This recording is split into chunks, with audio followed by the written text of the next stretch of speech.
Onde é que fica melhor? Acho que é aqui. Aí que eu solto melhor. Bom, depois de treininho de sábado, normal, parando aqui para trocar uma ideia, queria falar um pouquinho sobre AI, inteligência artificial. Aqui a gente chama de AI, né? No Brasil, IA. Então, eu queria trocar uma ideia com vocês sobre como que a gente está usando, o que que a gente está fazendo, como que eu tenho usado, né, na verdade, e os meus pensamentos sobre isso, né?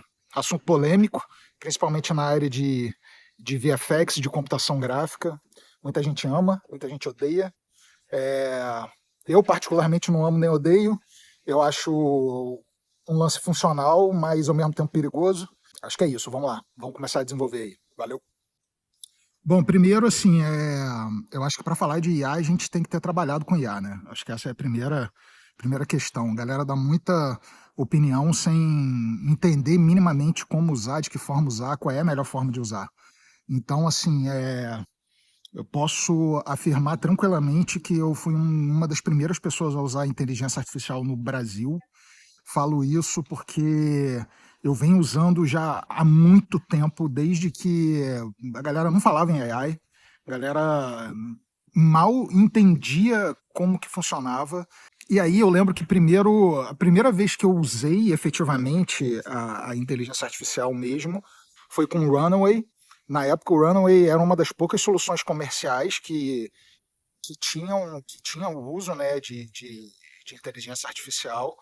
E foi ali que eu, na verdade, comecei a ter o meu primeiro contato, né? E o que que eu usei assim primeiro, né? Eu fiz uma coleção de NFT usando AI, assim, depois eu preciso falar um pouco sobre NFTs e coisas do tipo aqui, mas eu acho que não por agora, não por agora. Depois eu vou entrar nessa seara. É, mas uma coisa interessante que eu comecei a usar o Runaway para fazer rotoscopia, né? Que foi, eu acho que na verdade, a primeira solução comercial a colocar disponível a possibilidade de você subir um vídeo e gerar um alpha, né, um mate, né, uma máscara em preto e branco desse vídeo, né? Você selecionava o que você quer, tipo, eu quero esse objeto, ou eu quero background, ou eu quero só o rosto. Você seleciona e o Runaway te dava um render, né, daquilo que você selecionou, um render em alpha.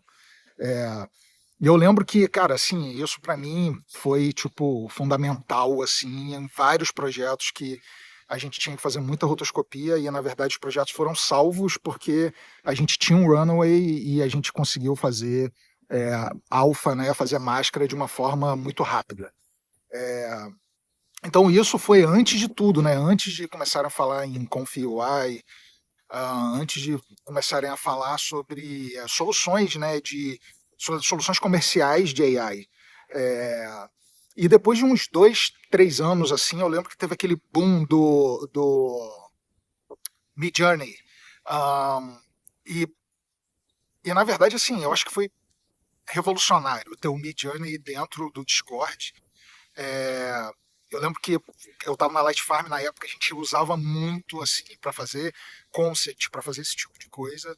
Isso realmente facilita muito o processo, agiliza muito as coisas. E ali foi, eu acho que foi o primeiro momento, né, assim que a gente começou a usar em produção mesmo, né? Acho que eu tenho que sair daqui porque tá ventando muito. Calma aí. Vamos lá. Eu vou falando e vou andando porque eu sei que tá ventando mesmo, então é isso. Deixa eu fazer o teste. E aí, assim, ainda falando sobre os primeiros usos da inteligência artificial de uma forma comercial, né? Essa primeira vez, essa primeira, né, leva, né, do uso da AI, eu acho que foi fundamental para as pessoas descobrirem e começarem a entender qual é a melhor forma de você usar, né? De você usar AI, de você usar a inteligência artificial. É, e aí foi ali que eu acho que eu tive o primeiro contato e o primeiro entendimento de que, na verdade, a computação gráfica ia ser muito impactada com inteligência artificial, né? Então, assim, pelo visto aqui é proibido fumar, né? Ainda bem que eu não estou fumando, estou tomando um café, como sempre. Deixa eu chegar para cá que o visual aqui é mais maneiro. Então, Então é isso, assim, esse meu primeiro contato foi fundamental para entender tudo, entender como a coisa funciona. É, e a partir dali começou uma revolução, né? Eu comecei a ver, assim, uma, uma, uma, uma enxurrada, principalmente em mídia social, né?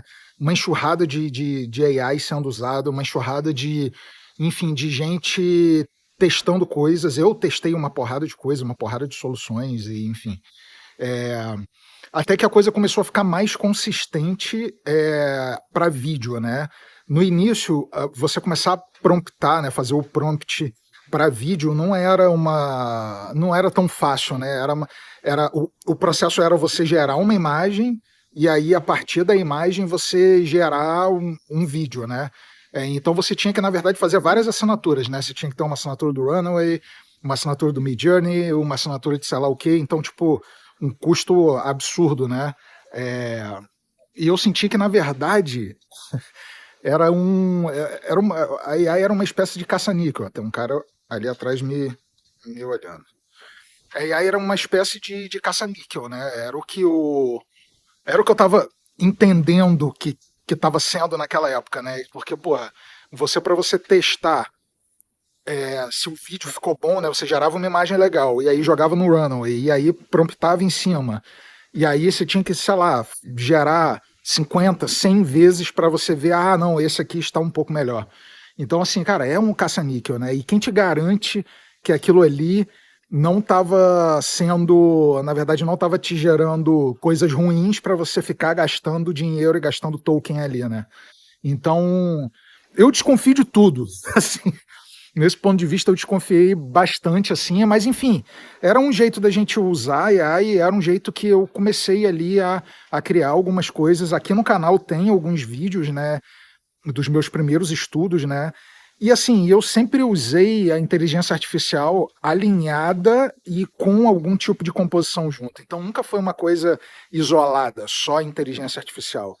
Então eu acredito que a AI é um apoio, é uma ferramenta para gente. E é assim que a indústria tem usado. Não adianta você achar que a computação gráfica vai sumir, que não vai ter mais. O olhar humano e a interferência humana, ela sempre vai ser necessária. Isso não tem jeito, isso é mandatório. É, até porque assim, a AI ela é uma média, né, computacional de tudo que já foi gerado. Então, assim, se você está se achando o super artista porque você está promptando e fazendo coisas legais, na verdade você está fazendo mais do mesmo, entendeu? Mais do que todo mundo já fez. Lógico que para mídia social, para quem não tem budget, para produções de baixo custo, isso faz muito sentido. Mas para quando a gente está falando de high-end, uma entrega realmente inovadora, a AI ela é uma muleta só. Ela não pode ser nunca o destino final. Eu tenho percebido, assim, por exemplo, na televisão aberta brasileira, que o uso da AI ele é muito difundido. Eu vejo em tudo que é lugar, assim, nos programas de auditório, enfim, em novela eu vejo. Eu consigo ver também em streaming, a gente vê, tipo assim, cara, isso é óbvio que isso foi feito com a AI, entendeu? Mas eu posso garantir que no mercado de cinema high-end, tô falando assim, top do top, aqueles filmes que a gente sabe que vão concorrer ao Oscar, a gente sabe que são filmes que vão, de certa forma, mudar a estética do que está sendo apresentado hoje em dia. Esses filmes não usam AI de jeito nenhum. Então, assim, isso eu acho, tipo, muito legal, porque tá privilegiando realmente o artista, o processo artístico. E quando você usa AI, você está usando mais do mesmo, entendeu? E na verdade esses filmes eles não podem ser mais dos mesmos, mais do mesmo.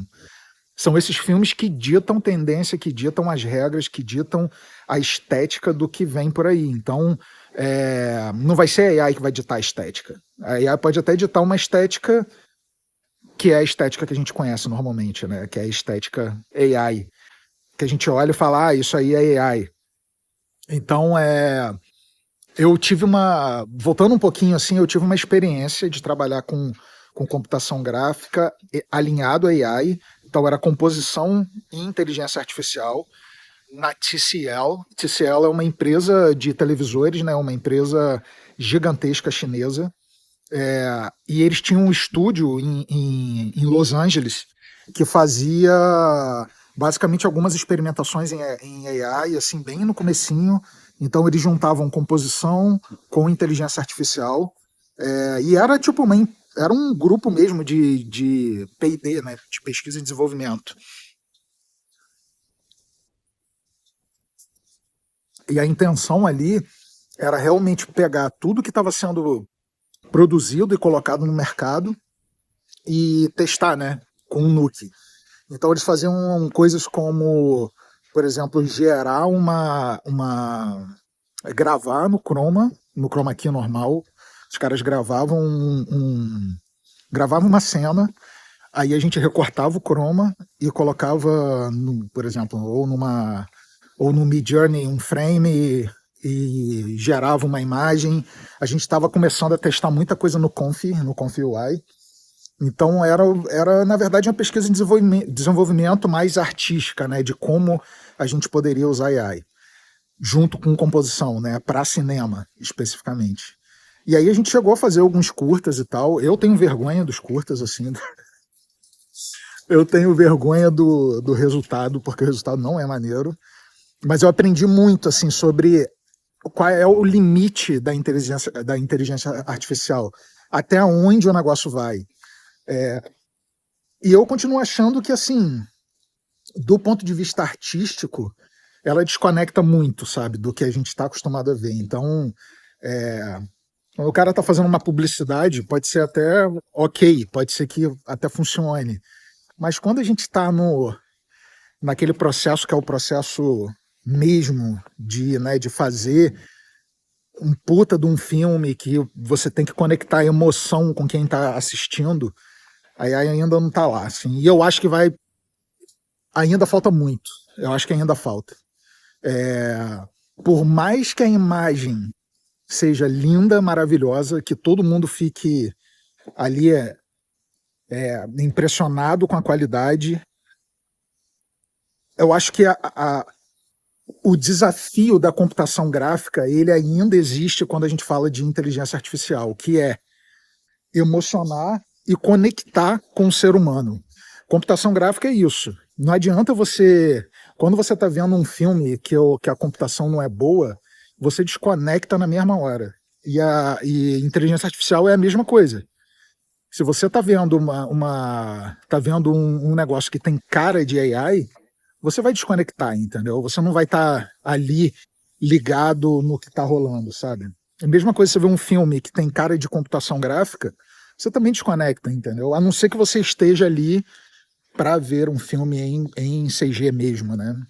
Senão não tem jeito, você vai desconectar completamente do que está sendo exibido ali, né?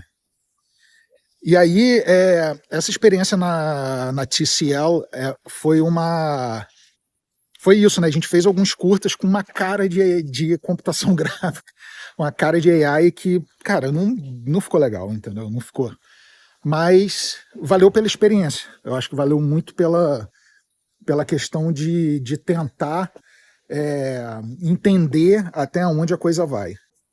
Eu fico me perguntando por que as pessoas têm desenvolvido tanta coisa relacionada à imagem, mas não desenvolvem tanto quando o assunto é processo. Eu acho que pouca coisa está sendo. Isso eu estou falando especificamente de computação gráfica, tá? De VFX, assim. Não estou falando tanto de. Eu acho que, claro, o Claude, enfim, o Gemini, o ChatGPT, todos eles, tipo, eu acho que eles ajudam muito no processo. Eu uso bastante, assim, às vezes quando eu tenho alguma dúvida em relação a Python, ou enfim, eu uso o ChatGPT bastante, assim, para isso, né, para apoio. Mas eu acho que falta desenvolvimento em ferramenta. Hoje, quando a gente abre o Nuke, né, ou qualquer software, né, no geral, tem muita coisa de AI linkada, assim, mas como terceira parte, né, você tem que instalar e tal. Então, tipo, a The Foundry tem um copycat, tem coisa, já tem coisas, mas eu acho que eles poderiam evoluir mais nisso, sabe? Eu acho que eles poderiam lançar mais coisas e andar mais nesse sentido. E desenvolver ferramentas que auxiliem a gente a fazer um trabalho bom de composição. Por exemplo, borda. Quando você vai fazer um recorte de croma e tem aquela borda que é difícil de resolver. Por que os caras ainda não fizeram alguma ferramenta que você consiga fazer uma borda perfeita, sabe? Eu já vi coisas assim no ConfUI, mas eu não consigo entender por que, cara, os caras ainda não desenvolveram coisas desse tipo, sabe?